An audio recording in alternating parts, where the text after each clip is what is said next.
Good day everyone. Today we're going to explain about the mysterious and interesting topic, the dream. I'm Koo Jun-hee and I'm here to tell you about the history of dreams. What do you mean if you ask? It's about people's interpretation about dreams from the ancient times. Around 2000 years ago, people believed that dream shows a prophecy sent by the deity. So they thought dream is a way to communicate with God. And they started to give different meanings to the object they saw in their dreams. For example, if they saw a cat witches, it means deception. After hundreds of years later, European scholars claim that dream interpretation is stupid, and the dreams are incoherent and irrational. By the era before Queen Victoria, they thought poorly digested food are causing the nightmares.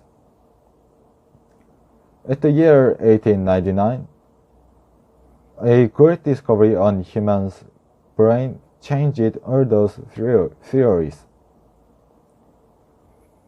It's called neurons, which is the smallest unit that conveys information to the different parts of the brain.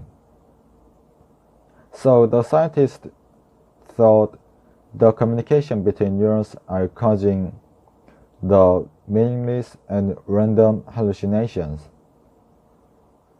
But the other scientists claim that dreams are showing hidden inner humanity.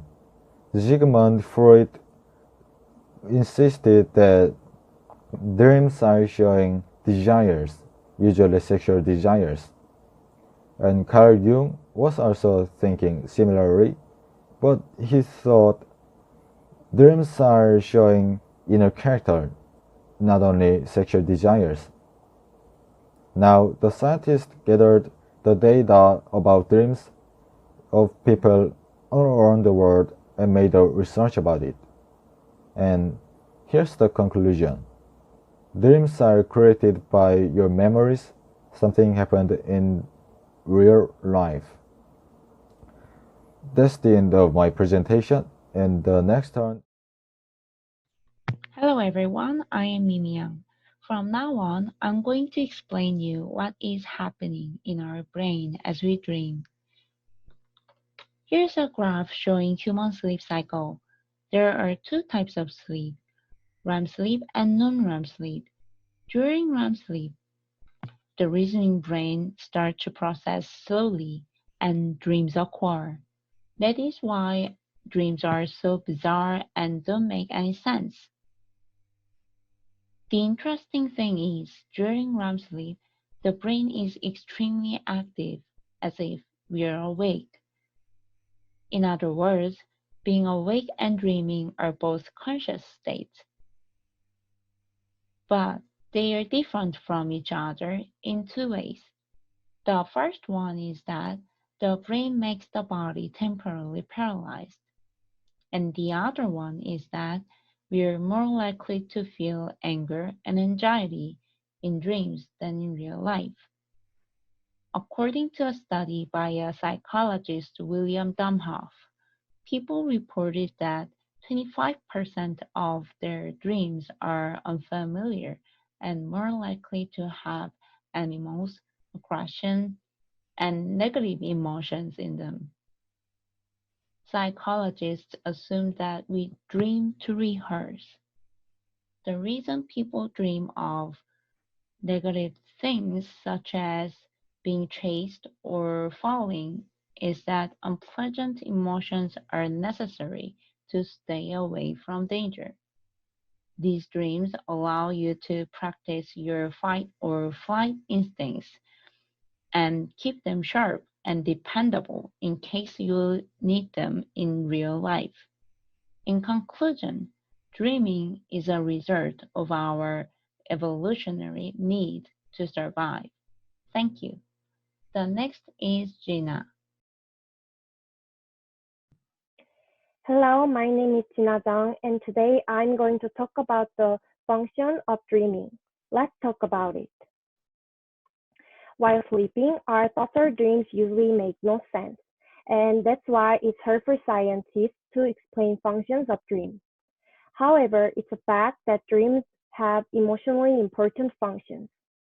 While sleeping, we challenge problems that we have not solved in our awakening state. While we are awake, many researchers have looked into what would happen if people were given drugs that prevent them from sleeping or if they stopped dreaming in the lab. What they found out from these experiments is that those who do not dream are in a slightly unpleasant state when they wake up. By looking at this experiment, we can say that controlling emotions is a function of dreams. Let me explain emotional role of dreams in a more detailed way. The more you repeatedly encounter negative events through your dreams, the less influence the event has on you emotionally. In other words, the more you keep dreaming, the less pain you have. In other experiments, after showing a bloody painting to one group, they are divided into two groups. One group is left to sleep while dreaming, and the other group is woken up whenever REM sleep began to prevent them from dreaming. As a result, the group of people who are able to dream had much lower levels of emotional anxiety. Like this, dreams help us to get rid of the pain and make our lives less stressful. There are also different treatment methods in which this function of dreams are used. For example, lucid dreaming is used to reduce the amounts of nightmares. So people who have psychological problems can use treatment methods in order to ease their minds and have a better lifestyle. Thank you for listening. And next is Hyunji.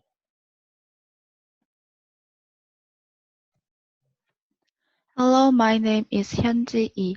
I'm going to talk about the influence of dreaming on people's life. Most people don't know much about social function of dreams. However, REM dreams can be used to stimulate social interaction and psychologically ease your mind. First, I will inform you about post-traumatic growth. Post-traumatic growth is the state in which a person has recovered from or developed a positive change after undergoing mental and physical shock. REM sleep is helpful for this kind of a situation. Forgetfulness is an important part of us. REM sleep plays a really important role in erasing what our brains don't need to store and allowing us to accept new information. This selective oblivion can help people overcome their emotional memories. Secondly, dreams help you to become more creative. In a hazy state of dream, you may get inspiration and improvement. It seems that our brain during REM sleep doesn't find one answer but all possible answers to a problem. If you don't focus on only one thing, you can find a way that you never thought of. You can test or combine new ideas without restriction. One of the functions of REM sleep is to help you find unusual connection or connection that you will never find while you are awake. For example, Salvador Dali believed in this creativity of dreams. He said, "My work is meticulous representation of my dream." Like this, dreams can affect our lives in positive way. They help us overcome trauma and can awaken our inner potential. Hi, my name is Jingyu. My practice about lucid dream. Lucid dream is kind of dream during which you are aware that you are dreaming. The term lucid dream was first named by Marie Chanleong, Frenchman, in 1822. There are two types of lucid dream. The first one is DILD, dream initiated lucid dream, which occurs when you gradually realize that you are dreaming after you have fallen asleep. The second one is called WILD, wake-initiated lucid dream, which occurs when you enter the lucid dream state on purpose while you fall asleep. Lucid dreamers use their prefrontal cortex more than normal case of REM sleep, and the study results in the article means that more lucid dream means your brain is getting smarter. Also, the more you practice lucid dream, the more you train the function of the forebrain, which has a great good effect on your daily life. How to have a lucid dream? The way is to try to remember your dream. If you remember the content of a dream spell, you will get used to the feeling of dreams, and after you get used to it, you will be able to control them. And there is a way to tell if you are in a dream or are in reality. This is called a reality check. Typical methods include covering the nose and breathing and bending fingers towards the back of the hand. In other words, if you find a contradiction in a dream, you can recognize it as a dream. In the movie Inception, this kind of reality check was called a totem.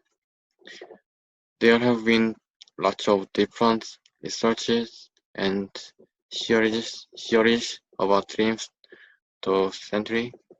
We all knew that they are an inevitable part of our lives, and it is important to know more about them to have a better understanding of our subconscious thoughts, feelings, and psychology. Therefore, we prepared this presentation. Thank you for listening.